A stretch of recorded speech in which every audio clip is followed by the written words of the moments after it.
आप सुन रहे हैं जगत गुरु तत्वदर्शी संत रामपाल जी महाराज द्वारा लिखित पुस्तक जीने की राह का पेज नंबर 51।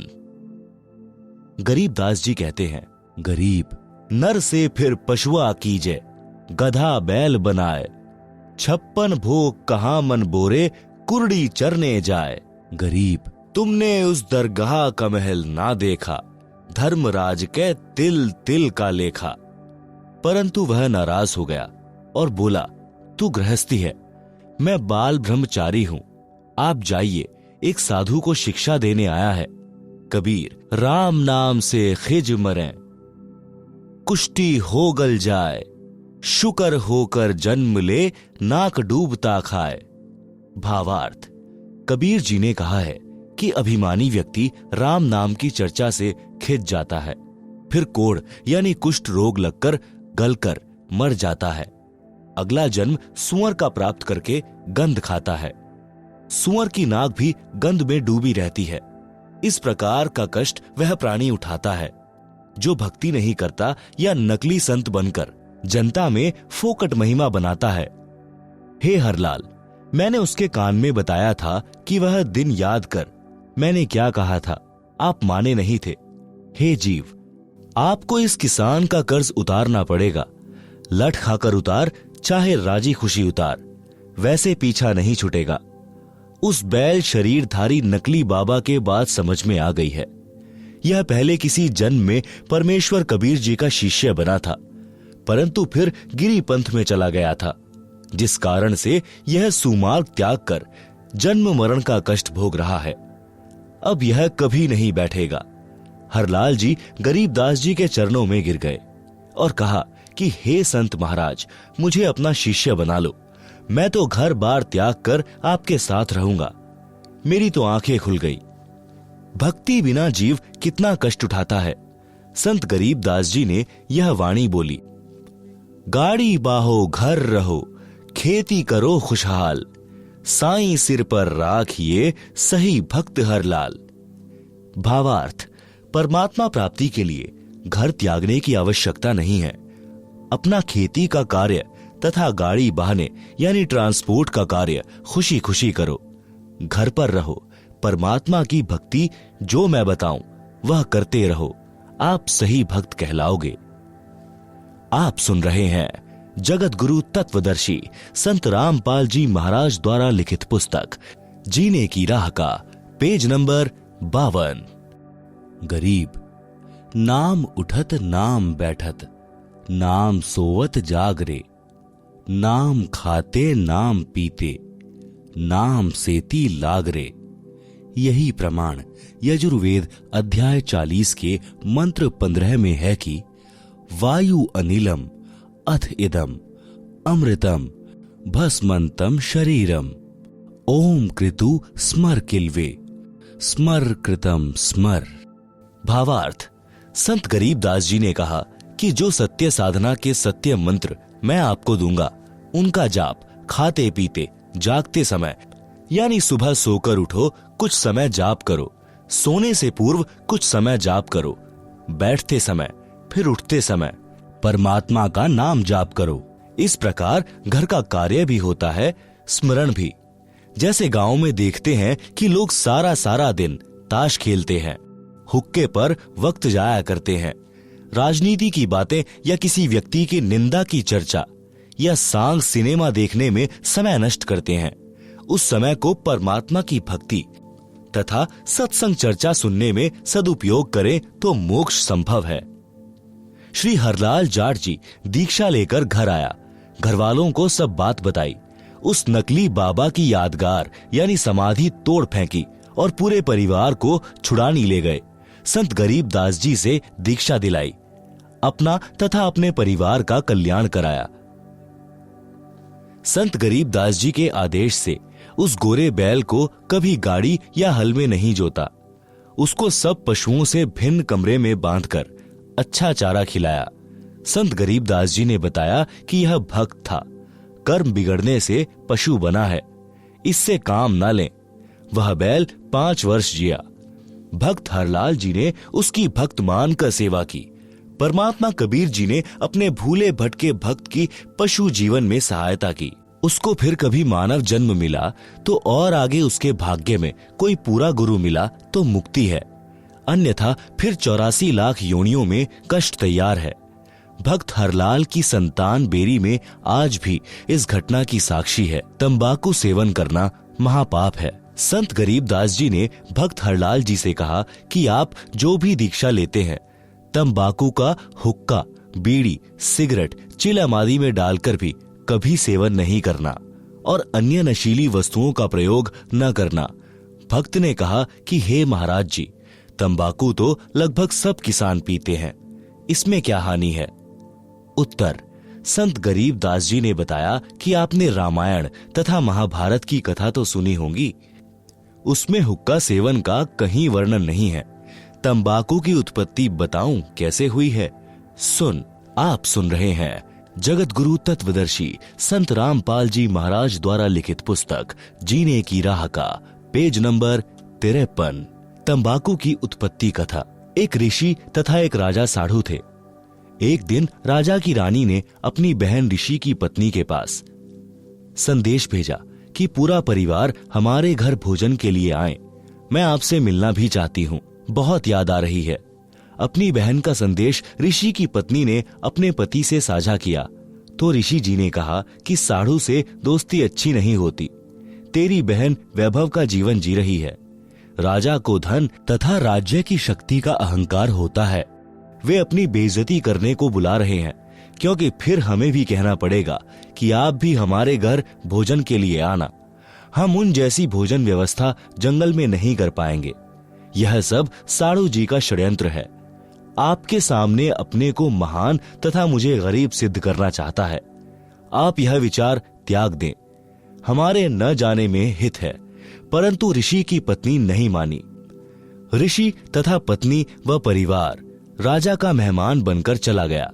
रानी ने बहुमूल्य आभूषण पहने थे, बहुमूल्य वस्त्र पहने हुए थे। ऋषि की पत्नी के गले में राम नाम जपने वाली माला तथा सामान्य वस्त्र साध्वी वाले, जिसे देखकर दरबार के कर्मचारी अधिकारी मुस्कुरा रहे थे कि यह है राजा का साधु, कहां राजा भोज, कहां गंगू तेली। यह चर्चा ऋषि परिवार सुन रहा था। भोजन करने के पश्चात ऋषि की पत्नी ने कहा कि आप हमारे यहां भी इस दिन भोजन करने आइएगा। निश्चित दिन को राजा हजारों सैनिक लेकर सपरिवार साधु ऋषि जी की कुटी पर पहुंच गया। ऋषि जी ने स्वर्गलोक के राजा इंद्र से निवेदन करके एक कामधेनु यानी सर्व कामना यानी इच्छा पूर्ति करने वाली गाय, जिसकी उपस्थिति में खाने को किसी पदार्थ की कामना करने से मिल जाता है, यह पौराणिक मान्यता है, मांगी।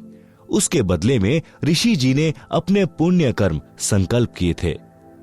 इंद्रदेव ने एक कामधेनु तथा एक लंबा चौड़ा तंबू यानी टेंट भेजा और कुछ सेवादार भी भेजे। टेंट के अंदर गाय को छोड़ दिया। ऋषि परिवार ने गौ माता की आरती उतारी, अपनी मनोकामना बताई।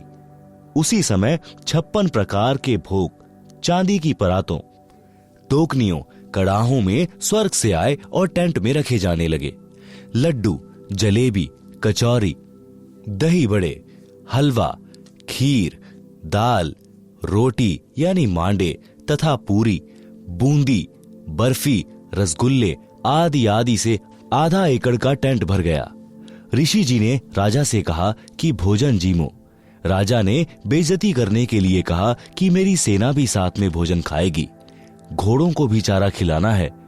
ऋषि जी ने कहा कि प्रभु कृपा से सब व्यवस्था हो जाएगी, पहले आप तथा सेना भोजन करें। राजा उठकर भोजन करने वाले स्थान पर गया। वहां भी सुंदर कपड़े बिछे थे। राजा देखकर आश्चर्यचकित रह गया। फिर चांदी की थालियों में भिन्न भिन्न प्रकार के भोजन ला लाकर सेवादार रखने लगे। अन्न देव की स्तुति करके ऋषि जी ने भोजन करने की प्रार्थना की। राजा ने देखा कि इसके सामने तो मेरा भोजन भंडारा कुछ भी नहीं था। मैंने तो केवल ऋषि परिवार को ही भोजन कराया था, वह भी 3-4 पदार्थ बनाए थे। राजा शर्म के मारे पानी पानी हो गया। खाना खाते वक्त बहुत परेशान था। ईर्ष्या की आग धधकने लगी। बेइज्जती मान ली। सर्व सैनिक खाएं और सराहें। राजा का रक्त जल रहा था। अपने टेंट में जाकर ऋषि को बुलाया और पूछा कि यह भोजन जंगल में कैसे बनाया। न कोई कड़ाही चल रही है, न कोई चूल्हा जल रहा है।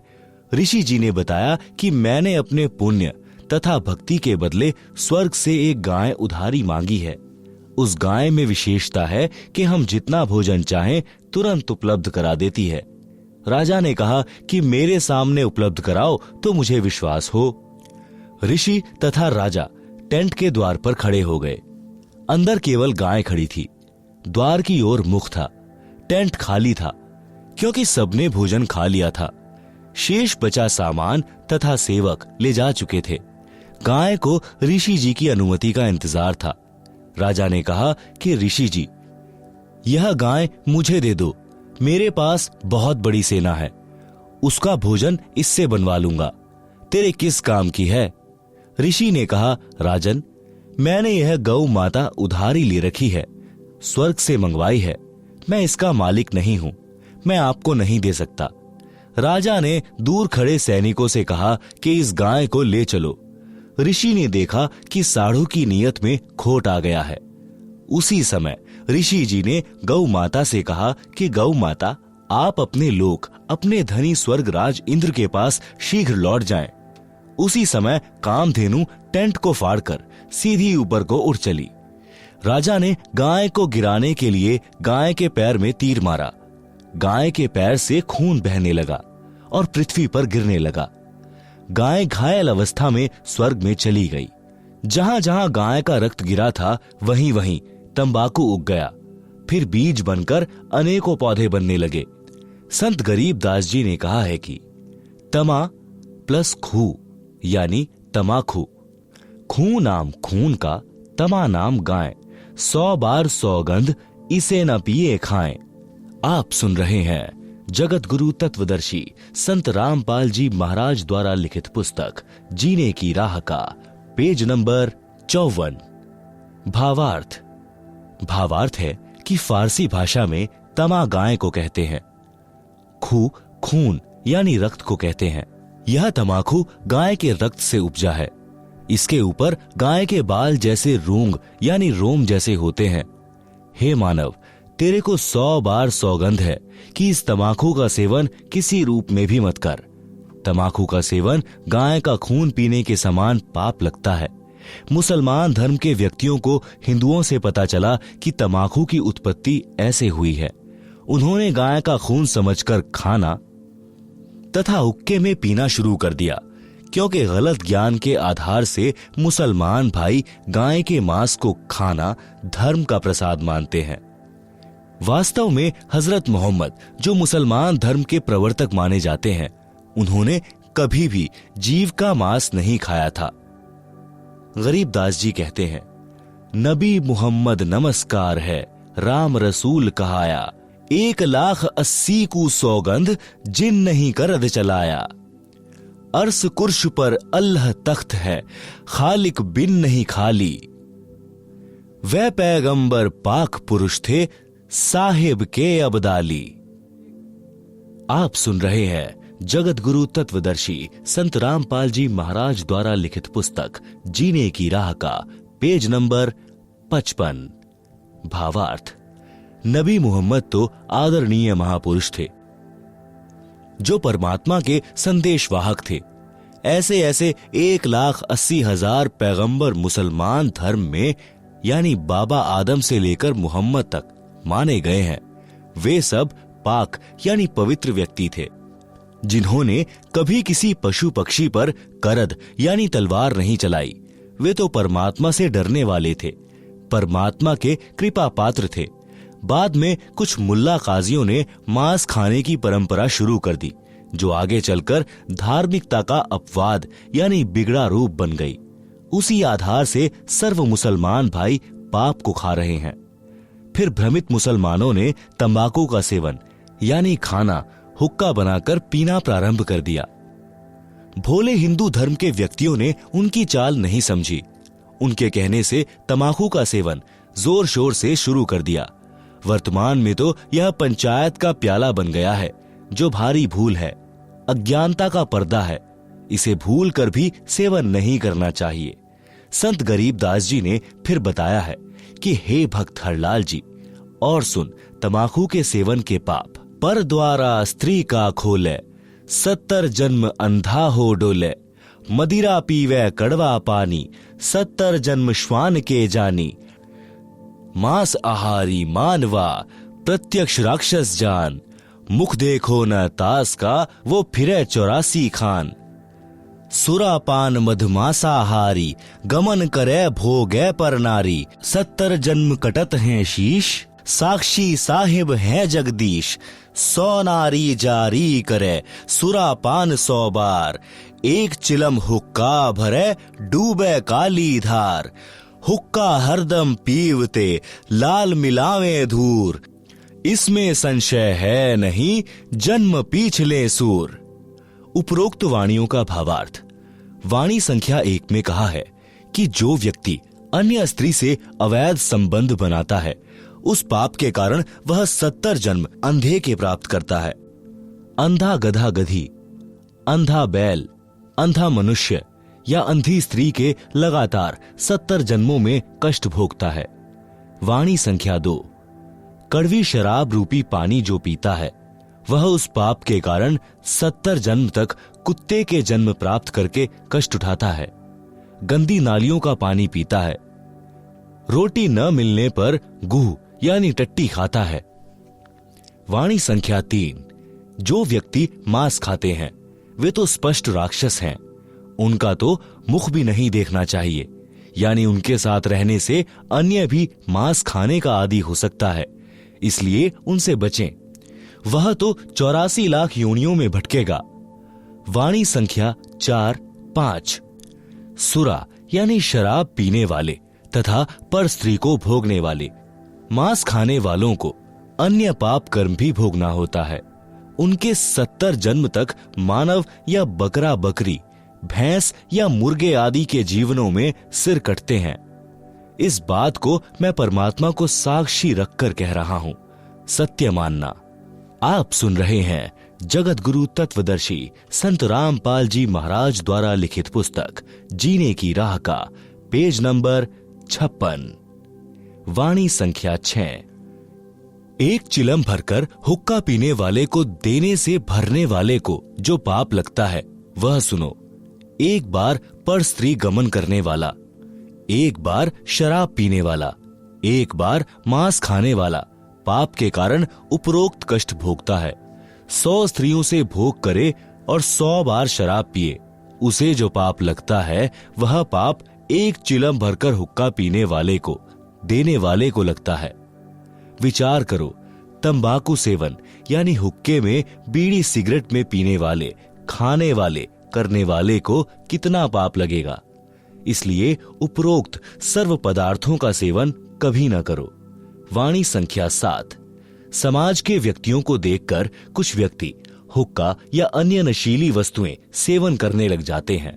यदि सत्संग सुनकर बुराई त्याग देते हैं, तो वे जीव पिछले जन्म में भी मनुष्य थे।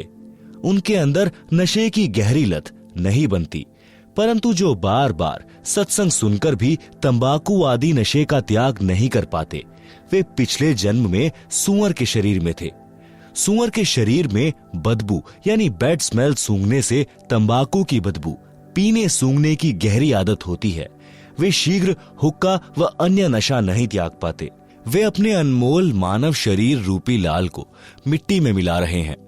उनको अधिक सत्संग सुनने की राय दी जाती है। निराश न हो, सच्चे मन से परमात्मा कबीर जी से नशा छुड़वाने की पुकार प्रार्थना करने से सब नशा छूट जाता है। तंबाकू के विषय में अन्य विचार।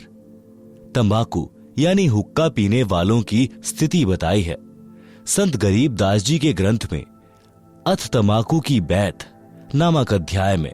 पितबाई खांसी निबासी निबास, कफदल कलेजा लिया है गिरास।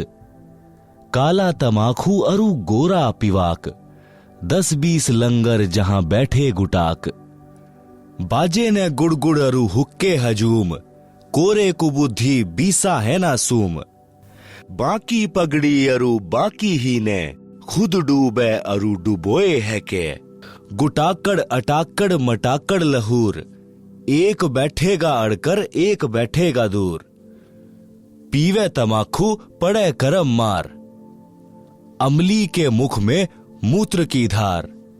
कड़वा ही कड़वा तू करता हमेश, कड़वा ही ले प्यारे कड़वा ही पेश। कामी क्रोधी तू लोभी लबूट, बचन मान मेरा धूमा न घूंट। हुक्का हरामी गुलामी गुलाम, धनी के सरे में न पहुंचे अलाम। पामर परम धाम जाते न कोई, झूठे अमल पर दई जान खोई।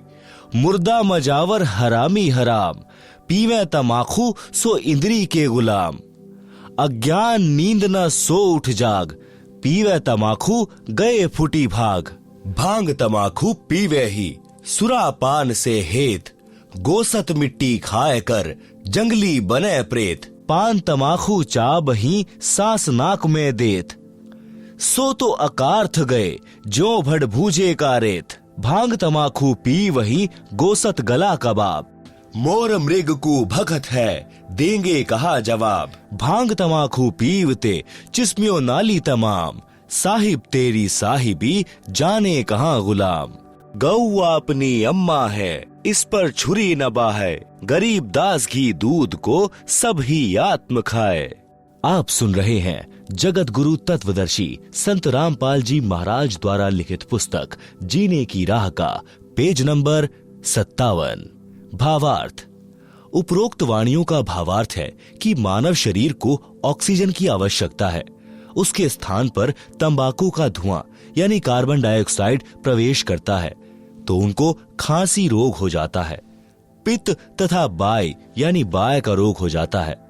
हुक्का पीने वाले का बैठने का स्टाइल बताया है कि हुक्का पीने वाले एक दो तो हुक्के के निकट बैठेंगे, एक कुछ दूरी पर बैठेगा और कहेगा कि सरकाइए थोड़ा सा।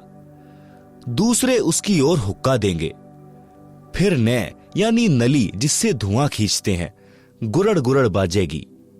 आप तो हुक्का पीकर डूबे हैं और छोटे बच्चे भी उनको देखकर वही पाप करके नरक की काली धार में डूबेंगे। जो तंबाकू पीते हैं उनके तो भाग फूटे ही हैं। अन्य को तंबाकू पीने के लिए उत्प्रेरक बनकर डुबोते हैं। उपरोक्त बुराई करने वाले तो अपना जीवन ऐसे व्यर्थ कर जाते हैं जैसे भड़बूजा बालू रेत को आग से खूब गर्म करके चने भूनता है, फिर सारा कार्य करके रेत को गली में फेंक देता है। इसी प्रकार जो मानव उपरोक्त बुराई करता है वह भी अपने मानव जीवन को इसी प्रकार व्यर्थ करके चला जाता है। उस जीव को नरक तथा अन्य प्राणियों के जीवन रूपी गली में फेंक दिया जाता है। जो व्यक्ति उपरोक्त पाप करते हैं वे भगवान के दरबार में क्या जवाब देंगे, यानी बोलने योग्य नहीं रहेंगे। फिर कहा है कि गाय अपनी माता के तुल्य है, जिसका सब धर्म जाति वाले दूध ही पीते खाते हैं। इसलिए गाय को मत मारो। विषय तंबाकू का चल रहा है। भक्ति मार्ग में तंबाकू सबसे अधिक बाधा करता है। जैसे अपने दोनों नाकों के मध्य में एक तीसरा रास्ता है जो छोटी सुई के नाके जितना है। जो तंबाकू का धुआं नाकों से छोड़ते हैं वह उस रास्ते को बंद कर देता है। वही रास्ता ऊपर को त्रिकुटी की ओर जाता है जहां परमात्मा का निवास है। जिस रास्ते से हमने परमात्मा से मिलना है उसी को तंबाकू का धुआं बंद कर देता है। हुक्का पीने वालों को देखा है प्रतिदिन हुक्के की नै यानी नली में लोहे की गज यानी एक पतला सा सरिया घुमाते हैं, जिनमें से धुएं का जमा हुआ मैल निकलता है। वह नै रुक जाती है। मानव जीवन परमात्मा प्राप्ति के लिए ही मिला है। परमात्मा को प्राप्त करने वाले मार्ग को तंबाकू का धुआं बंद कर देता है। इसलिए भी तंबाकू भक्त के लिए महान शत्रु है। वैसे भी हुक्का पीने वाले भी मानते हैं कि तंबाकू अच्छी चीज नहीं है। जब कोई छोटा बच्चा अपने दादा ताऊ पिता चाचा को हुक्का पीते देखता है तो वह भी नकल करता है, हुक्के को पीने लगता है। तो बड़े व्यक्ति जो स्वयं हुक्का पीते हैं उस बच्चे को धमकाते हैं कि खबरदार, अगर हुक्का पिया तो यह अच्छा नहीं है। यदि आप जी इसे अच्छा पदार्थ मानते हैं तो बच्चों को भी पीने दो। आप मना करते हैं तो मानते हो कि यह अच्छा नहीं है, हानिकारक है। सर्दियों में एक मकान में छोटे बच्चे भी सो रहे होते हैं, उसी में हुक्का पीने वाला हुक्का पी रहा होता है। वह स्वयं तो पाप कर ही रहा है, अपने परिवार को धुआं पिलाकर पाप का भागी बना रहा है। छोटे बेटा बेटी को दादा पिताजी अपने हिस्से के दूध से पिलाने की कोशिश करता है कि ले थोड़ा और पी ले, देख तेरी चोटी बढ़ रही है, और पी जा। इस प्रकार उसे दूध का गिलास पिलाकर दम लेता है, क्योंकि दूध बच्चे के लिए लाभदायक है। हुक्का बीड़ी पीने से मना करता है तो दिल तो कहता है कि तंबाकू पीना बुरा है, परंतु समाज में यह बुराई आम हो चुकी है, इसलिए पाप नहीं लगता। जैसे कई कबीले मांस खाते हैं, उनके बच्चों के लिए वह पाप आम बात है। इसी प्रकार तंबाकू पीना भी महापाप है, परंतु परंपरा पड़ गई है, पाप नहीं लगता, इसे त्याग देना चाहिए। भक्त हरलाल जी ने उसी दिन हुक्का तोड़ दिया, चिलम फोड़ दी, सर्व परिवार को वे सब बातें सुनाई, नाम दीक्षा दिलाई। कई पीढ़ी तक बेरी के उन परिवारों में हुक्का नहीं था। बाद में सत्संग के अभाव में फिर से कुछ कुछ पीने लगे हैं। आप सुन रहे हैं जगत गुरु तत्वदर्शी संत रामपाल जी महाराज द्वारा लिखित पुस्तक जीने की राह का पेज नंबर 58। तंबाकू से गधे घोड़े भी घृणा करते हैं। एक दिन संत गरीबदास जी गांव छुड़ानी जिला जज्जर वाले किसी कार्यवश घोड़े पर सवार होकर जींद जिले में किसी गांव में जा रहे थे। मार्ग में गांव मालखेड़ी, जो कि जिला जींद के खेत थे, उन खेतों में से घोड़े पर बैठकर जा रहे थे। गेहूं की फसल खेतों में खड़ी थी। घोड़ा रास्ता छोड़कर गेहूं की फसल के बीचों बीच चलने लगा। खेतों में फसल के रखवाले थे, वे लाठी डंडे लेकर दौड़े और संत गरीबदास जी को मारने लगे कि तेरा दिमाग खराब हो गया है क्या, हमारी फसल का नाश कर दिया, घोड़े को सीधा नहीं चला सकता। ज्यों ही उन्होंने संत गरीबदास जी को लाठी मारने की कोशिश की तो उनके हाथ ऊपर को ही जाम हो गए। सब अपनी अपनी जगह पत्थर की मूर्ति के समान खड़े हो गए। 5 मिनट तक उसी प्रकार रहे। फिर संत गरीबदास जी ने अपना हाथ आशीर्वाद देने की स्थिति में किया तो उनकी स्तंभता टूट गई और सब पीठ के बल गिरे। लाठियां हाथ से छूट गई। ऐसे हो गए जैसे अधरंग हो गया हो। रखवालों को समझते देर नहीं लगी कि यह सामान्य व्यक्ति नहीं है।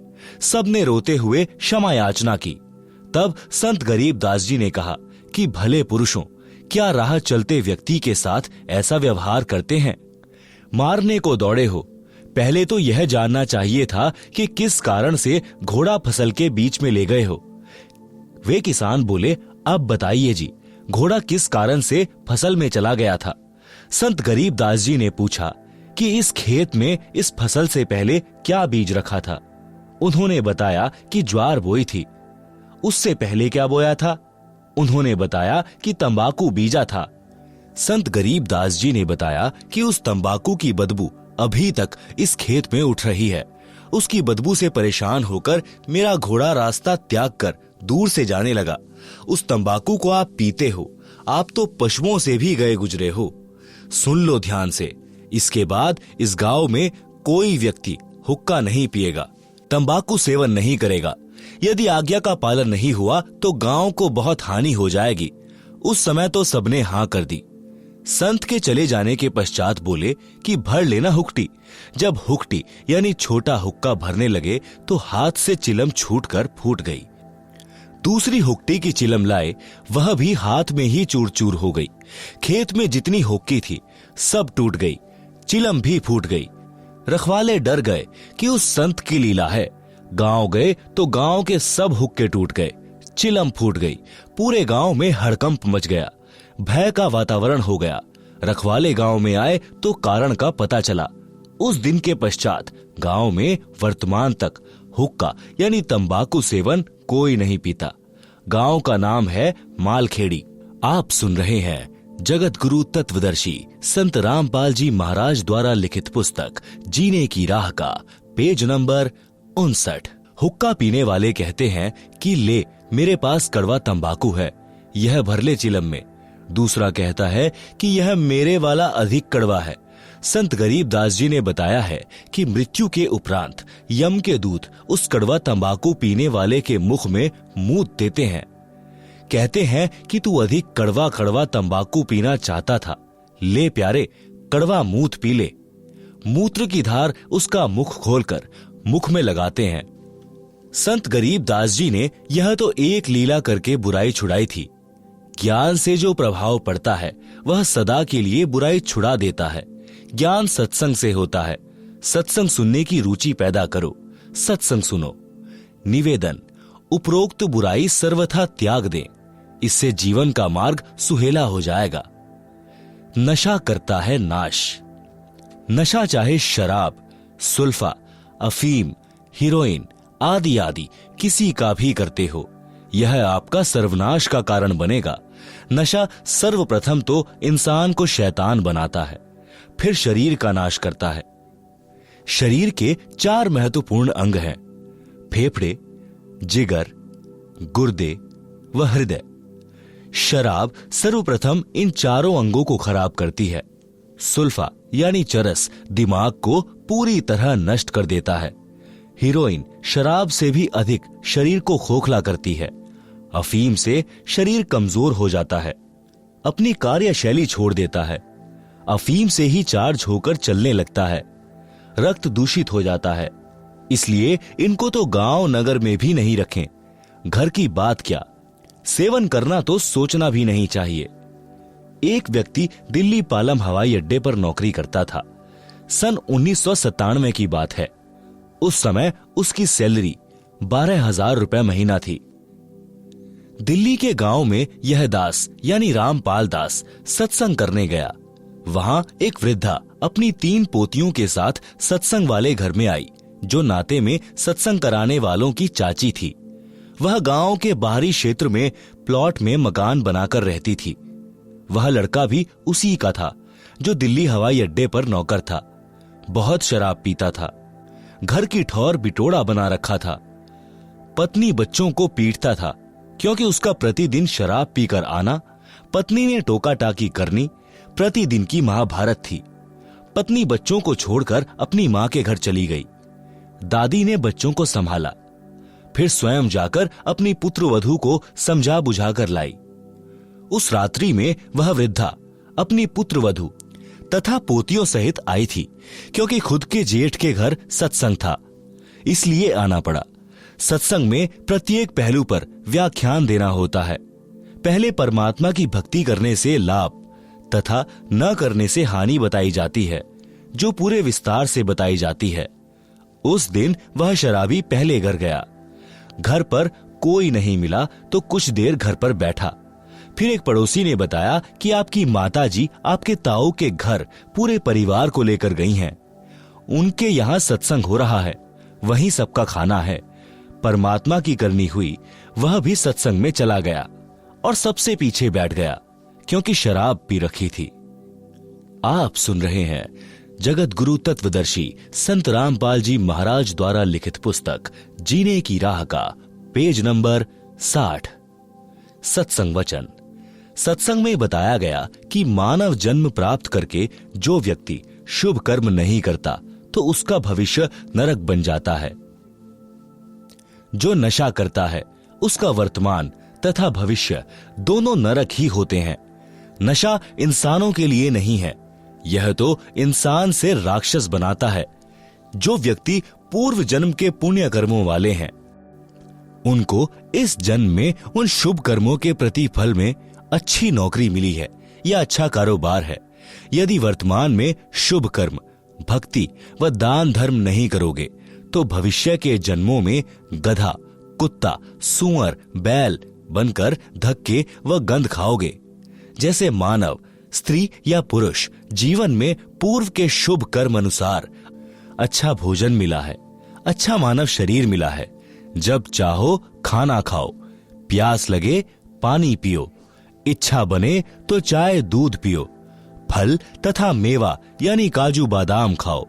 यदि पूरा गुरु बनाकर सच्चे दिल से भक्ति व सत्संग सेवा दान धर्म नहीं किया तो अगले जन्म में गधा, बैल या कुत्ता बनकर दुर्दशा को प्राप्त हो जाओगे। न समय पर खाना मिलेगा, न पानी, न कोई गर्मी सर्दी से मच्छर मक्खी से बचने का साधन होगा। मानव जीवन में तो मच्छरदानी ऑल आउट से बचाव कर लेते हैं, गर्मी से बचने के उपाय खोज लिए हैं, परंतु जब पशु बनोगे तब क्या मिलेगा। संत गरीबदास जी ने परमेश्वर कबीर जी से प्राप्त ज्ञान को इस प्रकार बताया है। नर से तू पशुआ कीजे, गधा बैल बनाई, 56 भोग कहाँ मन बोरे, कुर्डी चरने जाई।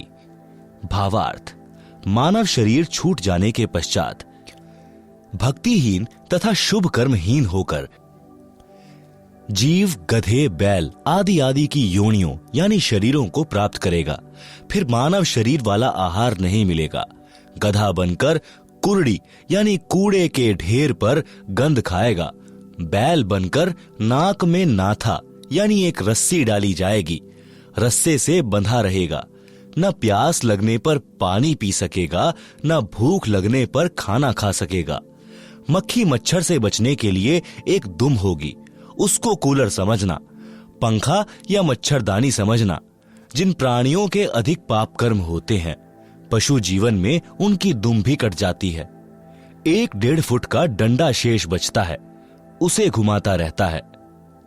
आप सुन रहे हैं जगत गुरु तत्वदर्शी संत रामपाल जी महाराज द्वारा लिखित पुस्तक जीने की राह का पेज नंबर 61। एक बैल के पिछले पैर के खुर के बीच में लगभग 1.5 इंच बड़ी कील लग गई। चलने से और अधिक अंदर चली गई। बैल पैर से लंग करने लगा। हाली को लगा कि झटका लग गया है, नस पर नस चढ़ गई होगी, चलने से ठीक हो जाएगा। कई बार ऐसा होता है कि नस पर नस चढ़ जाती तो बैल चलते चलते ठीक हो जाता था, परंतु अब की बार ऐसा नहीं हुआ। सारा दिन बैल हल में चला, घर तक आया तो पैर को कठिनाई से पृथ्वी पर रख पा रहा था, धीरे धीरे चल पा रहा था। घर पर आते ही बैठ गया, चारा भी नहीं चरा, आंखों से आंसू निकल रहे थे क्योंकि दर्द अधिक था। सुबह बैल उठा ही नहीं, लेट गया, पैर पर सूजन अधिक थी। गांव से पशुओं का डॉक्टर बुलाया। पुराने समय की बात है, उस समय ऐसा ही इलाज होता था। डॉक्टर ने देखकर बताया कि इसके घुटने में बाय है, पुराने गुड़ को कूटकर नरम करके पट्टी बांध दो, ठीक हो जाएगा। कील लगी थी खुर में यानी पैर के नीचे वाले हिस्से में। उपचार हो रहा था घुटने का। लगभग 1 महीने ऐसे चला। एक दिन घर के आदमी ने देखा कि बैल के पैर के तलवे यानी खुर के बीच से मवाद निकल रहा है। उसको साफ किया तो पाया कि कील लगी है। किसी औजार से कील निकाली। तब 1 सप्ताह में बैल ठीक हो गया। पेट भर चारा खाया, पानी पिया। विचार करें, जब यह प्राणी मानव शरीर में था तो उसने स्वप्न में भी नहीं सोचा था कि एक दिन मैं बैल भी बन जाऊंगा।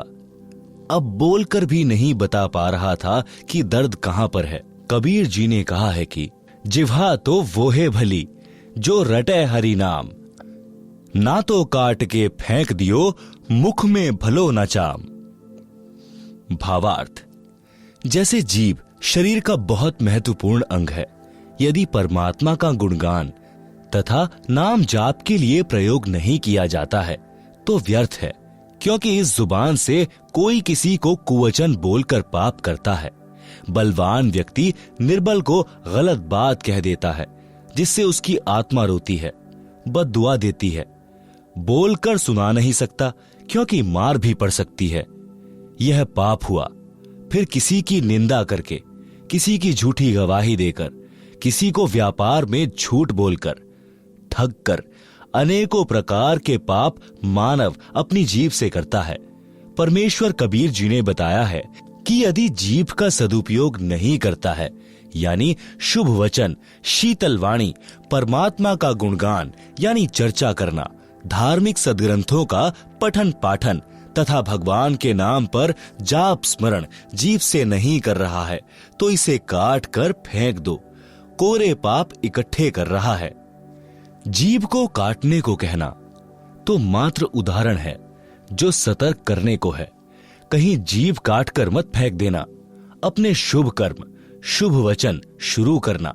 यदि राम नाम व गुणगान नहीं कर रहा है तो पवित्र मुख में इस जीभ के चाम को रखना अच्छा नहीं है। आप सुन रहे हैं जगत गुरु तत्वदर्शी संत रामपाल जी महाराज द्वारा लिखित पुस्तक जीने की राह का पेज नंबर 62।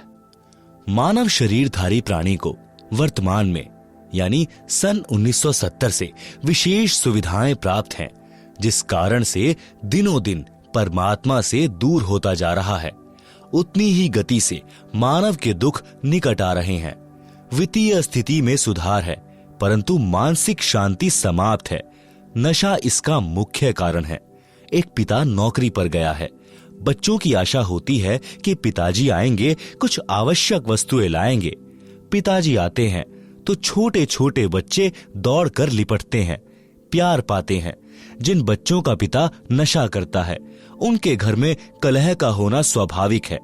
बच्चे भयभीत रहते हैं। उनका मानसिक विकास, शारीरिक विकास दोनों ही नहीं हो पाते। वह घर नरक समान हो जाता है। आज जो शराब पीकर मस्त हैं, उनकी इज्जत समाज में भी नहीं होती।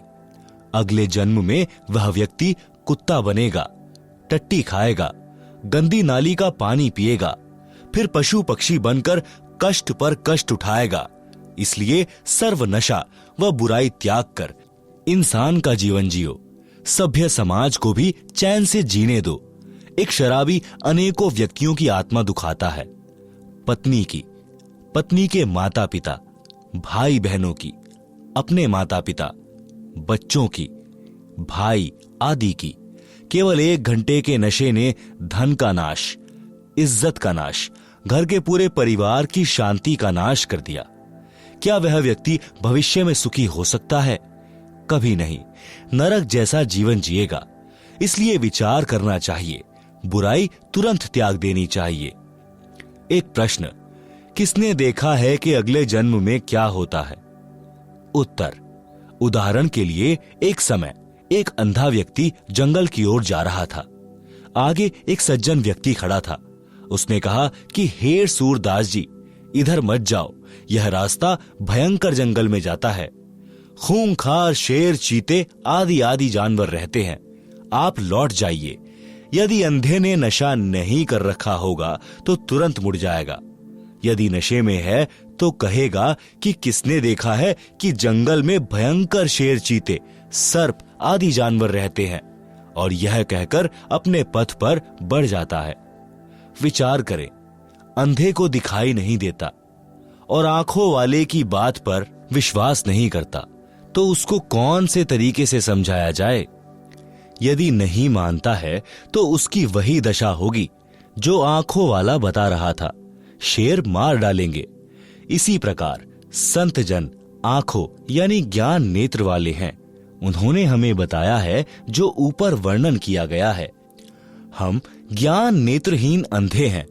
यदि हम संतों की शिक्षा पर विश्वास करके रास्ता नहीं बदलेंगे तो वही होगा जो ऊपर बताया गया है।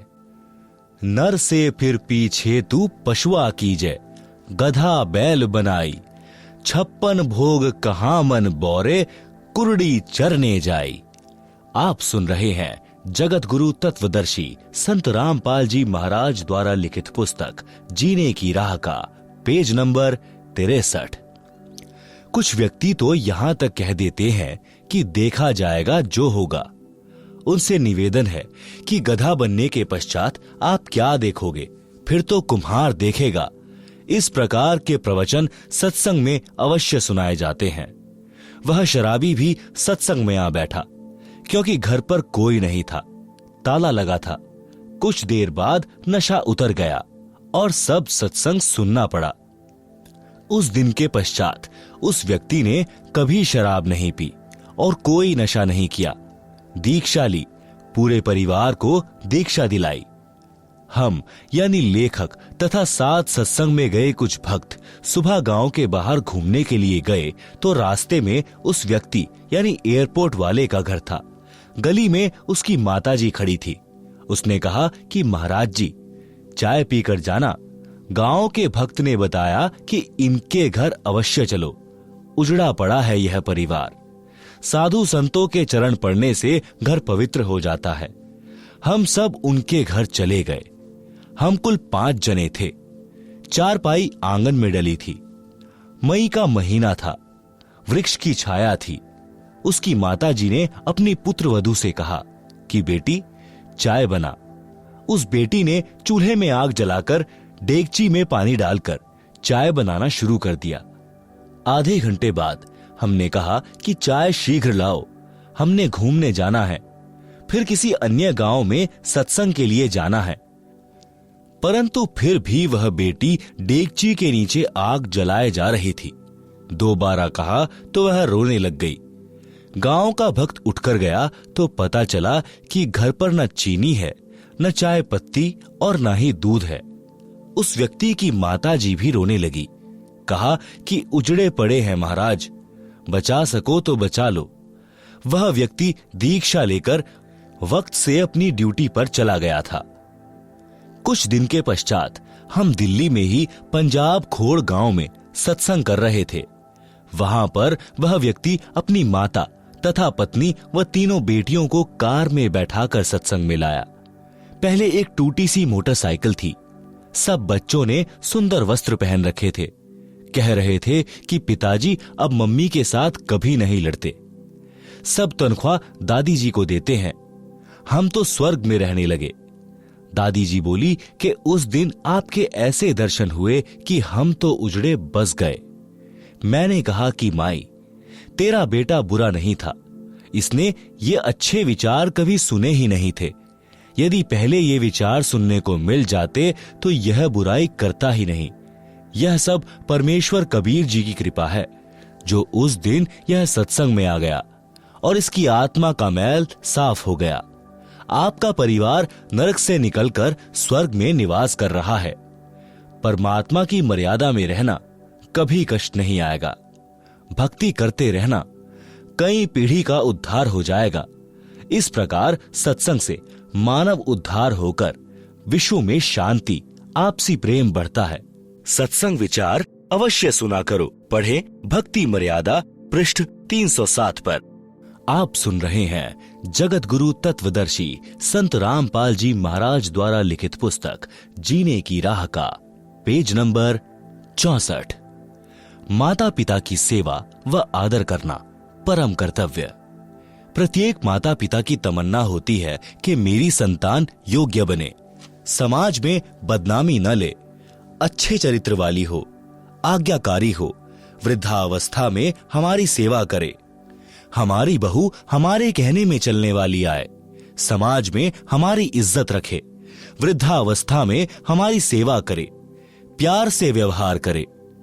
सतयुग, त्रेता, द्वापर तक यह मर्यादा चरम पर रही। सब सुखी जीवन जीते थे। कलयुग में कुछ समय तक तो ठीक रहा, परंतु वर्तमान में स्थिति विपरीत ही है। इसे सुधारने का उद्देश्य लेखक यानी रामपाल दास रखता है। आशा भी करता हूं कि भगवान की कृपा से, ज्ञान के प्रकाश से सब संभव हो जाता है, हो भी रहा है और होगा, यह मेरी आत्मा मानती है। माता का संतान के प्रति प्यार। एक लड़के का पिता मृत्यु को प्राप्त हो गया। उस समय वह 10-11 वर्ष का था। माता ने अपने एक लौते पुत्र की परवरिश की। माता तथा पिता दोनों का प्यार माताजी ने दिया कि कहीं पुत्र को पिता का अभाव कष्ट न दे। लड़का युवा होकर शराब का आदी हो गया तथा वैश्यागमन करने लगा। माता से नित्य रुपए मांगे और आवारागर्दी में उड़ाए। एक दिन माता के पास पैसे नहीं थे। शराब के नशे में माता को पीटा तथा वैश्या के पास गया। उस दिन पैसे नहीं थे तो वैश्या ने कहा कि अपनी माता का दिल निकाल ला। उल्टा घर आया, माता बेहोश थी। छुरा मारकर माता का दिल निकाल कर चल पड़ा। नशे में ठोकर लगी और गिर गया। माता के दिल से आवाज आई कि बेटा, तेरे को चोट तो नहीं लगी? नशे से बना शैतान वैश्या के पास माता का दिल लेकर पहुंचा तो वैश्या ने कहा कि जब तू अपनी माता का हितैषी नहीं है तो मेरा क्या होगा? किसी के बहकावे में आकर तू मुझे भी मार डालेगा। मेरे को तो तेरे से पीछा छुड़ाना था कि अब तू निर्धन हो गया है, मेरे किस काम का? इसलिए यह शर्त रखी थी कि तू माता का दिल निकाल नहीं सकता, क्योंकि वह तेरे को कभी किसी वस्तु के लिए मना नहीं करती थी। हे शैतान, चला जा मेरी आंखों के सामने से। यह कहकर वैश्या ने उसे घर से बाहर धक्का देकर द्वार बंद कर लिया। वह शैतान घर आया, माता के शव पर विलाप करने लगा। कहा कि माता जी, हो सके तो भगवान के दरबार में भी मुझे बचाना। आवाज आई कि बेटा, कुछ नहीं हुआ, बस तेरे को खुश देखना चाहती हूं। उसी समय नगर के लोग आए, थाने में सूचना दी। उस अपराधी को राजा ने फांसी की सजा दी। राजा ने फांसी चढ़ाने से पूर्व उसकी अंतिम इच्छा जानी।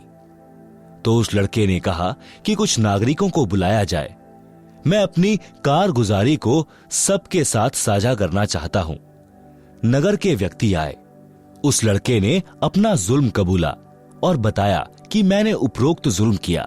मेरी मां की आत्मा अंतिम समय में भी मेरे सुखी रहने की कामना करती रही। मेरे को नशे ने शैतान बना दिया।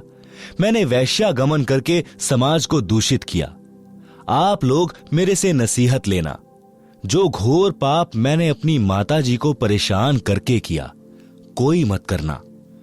माता जैसी हमदर्द संसार में पत्नी भी नहीं हो सकती, भले ही वह कितनी ही नेक हो। माता अपने बेटा बेटी को इतना प्यार करती है कि सर्दियों में बच्चा पेशाब कर देता है तो माता स्वयं उसके पेशाब से भीगे ठंडे वस्त्र पर लेटती है। बच्चे के नीचे सूखा बिछौना कर देती है।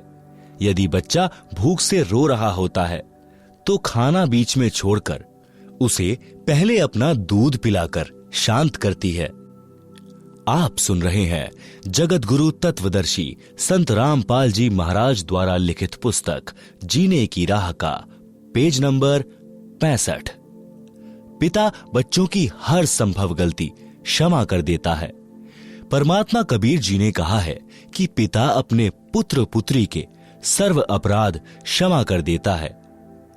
अवगुण मेरे बाप जी, बख्शो गरीब नवाज, जो मैं पूत कपूत हूं तो भी पिता को लाज। शब्दार्थ: परमात्मा सर्व प्राणियों का पिता है।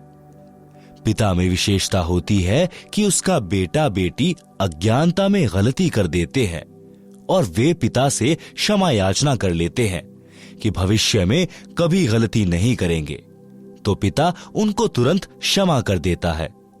इसलिए भक्त परमात्मा से विनय करता है कि हे दीन दयाल, आप तो सबके पिता हो, मेरे अवगुण यानी अपराध पिता होने के नाते क्षमा करना।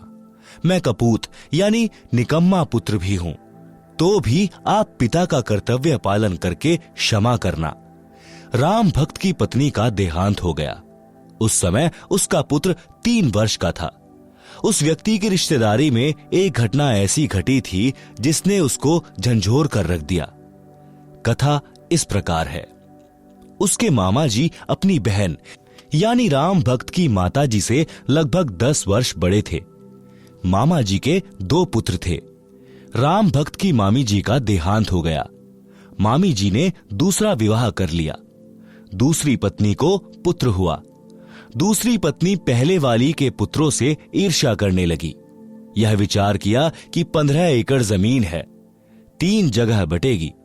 उसने उन बच्चों को कांच पीसकर दूध तथा खाने में खिला पिला दिया, जिससे दोनों को धीरे धीरे रोगी होकर मृत्यु हो गई है। डॉक्टर ने बताया कि बच्चे कांच खा गए हैं, जिस कारण से इनकी मृत्यु हुई है। एक दिन उसकी पत्नी ने पड़ोसन से बताया कि मैंने ऐसे ऐसे किया, मेरे बेटे को 15 एकड़ जमीन मिल गई। उस स्त्री ने मेरे मामा जी को बताया।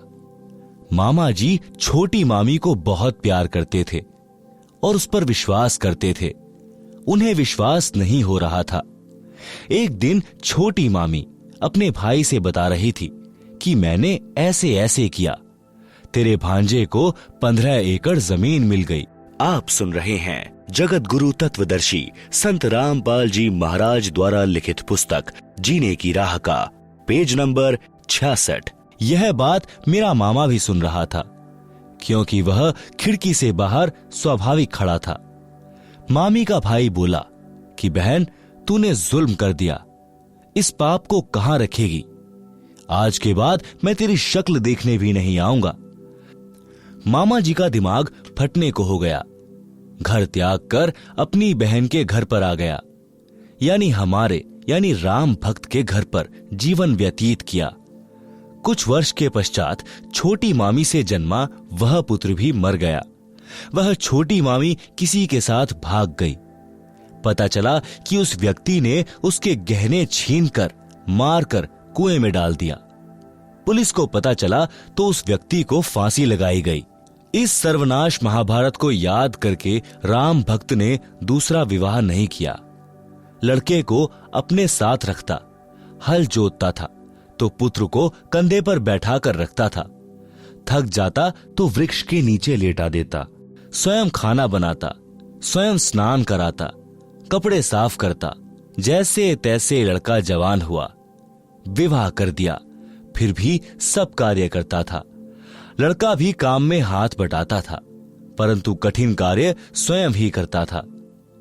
वृद्धावस्था ने जोर दिया, कार्य कुछ नहीं कर पा रहा था। पुत्रवधू को व्यर्थ का खर्च लगने लगा, जिस कारण से अपने ससुर को रूखा सूखा बासी भोजन देने लगी। फिर पेट भर भोजन भी नहीं देती थी। लड़का पूछता था कि पिताजी, सेवा ठीक हो रही है? पिताजी कहते कि बेटा, कोई कसर नहीं है, बड़ी भाग्यवान बहू आई है, मेरा विशेष ध्यान रखती है। यह बात बहू भी सुनती और अधिक परेशान करती कि मेरे पति को पता नहीं है। वृद्ध भी मेरी चाल से अपरिचित है। एक दिन लड़के ने देखा कि पिताजी को भोजन ठीक नहीं मिला, तो उसने पत्नी को कहा, तू पाखंड करने लगी कि घर देखकर खाया जाता है। आपको घर की चिंता नहीं है, सारा घर मेरे से चल रहा है, मुझे पता है कि खर्च कैसे चलाना है। एक दिन वृद्ध को चक्कर आए और गिर गया, टांग टूट गई। वैद्य ने बताया कि आहार पूरा न मिलने से शारीरिक कमजोरी है। दूध 2 समय आधा आधा सेर यानी आधा आधा किलो पिलाओ, ताजा भोजन खिलाओ। वैद्य चला गया। पत्नी ने कहा कि ऐसे तो घर का दिवाला निकल जाएगा। पति यानी लड़के को भी बात पसंद आई। वृद्ध की कोई परवाह नहीं की। वृद्ध के ससुराल वाले चोट लगने की खबर सुनकर मिलने आए। उन्होंने पूछा कि बेटा बहू ठीक सेवा कर रहे हैं क्या?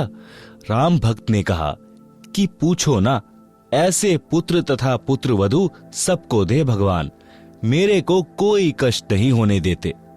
यह तो कोई कर्म की मार से चोट लग गई है। उसी गांव में 2 बहनों का विवाह हुआ था, एक का राम भक्त से, दूसरी का पड़ोस में।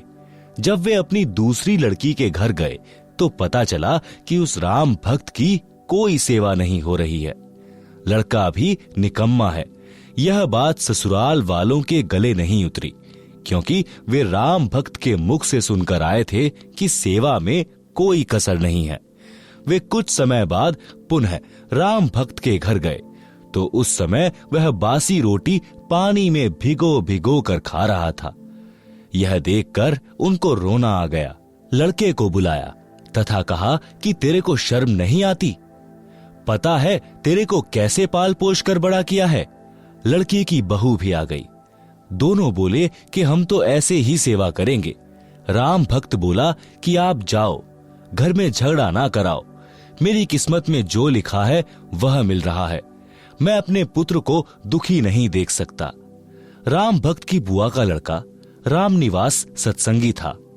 वह राम भक्त को बहुत कहता था कि आप कुछ समय भगवान की भक्ति किया करो, मेरे साथ संत के सत्संग सुनने चला करो, तो राम भक्त कहता था कि मैं तो अपने बेटे की पूजा करूंगा, यह सुखी रहे, यही मेरी तमन्ना है। बुआ के लड़के ने कहा कि बेटे की पूजा पूरी हो चुकी हो तो अब भी बना लें कुछ कर्म। फिर भी यही कहा कि बेटे बहू को देख देख कर जी रहा हूं। बहुत कहने के पश्चात राम भक्त अपनी बुआ के लड़के राम निवास के साथ सत्संग में गया। फिर राम निवास अपने घर ले गया, उसकी दवा कराई, अच्छा खाना खिलाया, कई महीने अपने पास रखा। राम भक्त भक्ति पर पूरा दृढ़ हो गया। घर पर गया तो बच्चों से कहा, बेटा बेटी पुत्र वधू, आज तक मैंने आपसे कुछ नहीं मांगा, आज एक भीख मांग रहा हूं, आप मेरे साथ सत्संग में एक बार चलो। उन्होंने कहा कि पीछे से पशुओं तथा बच्चों को कौन संभालेगा? राम भक्त ने कहा कि बेटा घर पर रह जाएगा, बेटी तथा पोता पोती मेरे साथ चलो। ऐसा ही किया।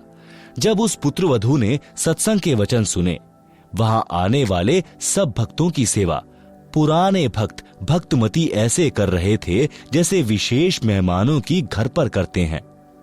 वृद्ध, रोगी, अपंग श्रद्धालुओं की भी विशेष सेवा कर रहे थे। सत्संग में यह बताया जाता है कि जीव पर दया बनाए रखने से परमात्मा प्रसन्न होता है। दुखियों, असहायों की सहायता करना मानव मात्र का परम कर्तव्य है। दया धर्म का मूल है, पाप मूल अभिमान। कह कबीर दयावान के पास रहे भगवान।